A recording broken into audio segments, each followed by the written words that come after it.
Mumbai linking రోడ్లో shopping ఎలా ఉంటుందో చూపిస్తారండి. మేము ఉండే ఏరియా నుంచి లోకల్ ట్రైన్లో అయితే స్టార్ట్ అయిపోయాం.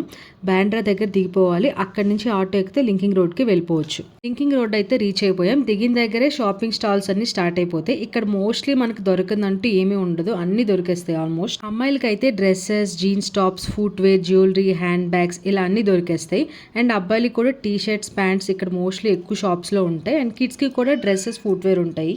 నేనైతే ఎప్పటి నుంచో ఈ చిప్ వర్క్ ఉన్న చెప్పల్స్ తీసుకుందాం అనుకున్నాను. ఫైనల్గా ఎక్కడైతే దొరికాయి తీసేసుకున్నాను నేను. అండ్ ఈ అంకుల్ దగ్గర అయితే మా పాపకి డ్రెస్సెస్ తీసుకున్నాం. చెప్పడం అయితే 800, 900 అలా చెప్పారు. బార్గెన్ చేస్తే 250కి ఇచ్చారు ఫైనల్గా. అండ్ ఈ కొరియన్ నైట్ వేర్లో 2 పీస్ అండ్ 3 పీస్ సెట్స్ అయితే ఉన్నాయి. 1000+ అయితే చెప్తారు. అండ్ ఫైనల్గా నాకు 550కి ఇచ్చాడు. ఈ స్టాల్లో కిడ్స్కి అయితే 200 నుంచి స్టార్ట్ అవుతున్నాయి. ఫ్రాక్స్ అలా అయితే 500-600 అలా చెప్తున్నారు. ఇంకా ఈవినింగ్ 6 అవగానే రంజాన్ సీజన్ కాబట్టి షాప్ వాళ్ళందరూ కాసేపు అయితే డిన్నర్ బ్రేక్ తీసుకున్నారు. అండ్ ఈ చైన్స్ అయితే starting price 100 rupees and model బట్టి 200, 300 అలా చెప్తున్నారు.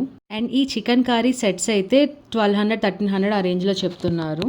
మా షాపింగ్ కూడా అయిపోయింది. రిటర్న్ వెళ్ళిపోతున్నాం. ఫుల్ వీడియోలో డీటెయిల్గా ఇన్ఫర్మేషన్ ఇస్తాను. Stay tune to my channel. ఇంకా సబ్స్క్రైబ్ చేయని వాళ్ళు ఉంటే చేసేయండి. Bye bye.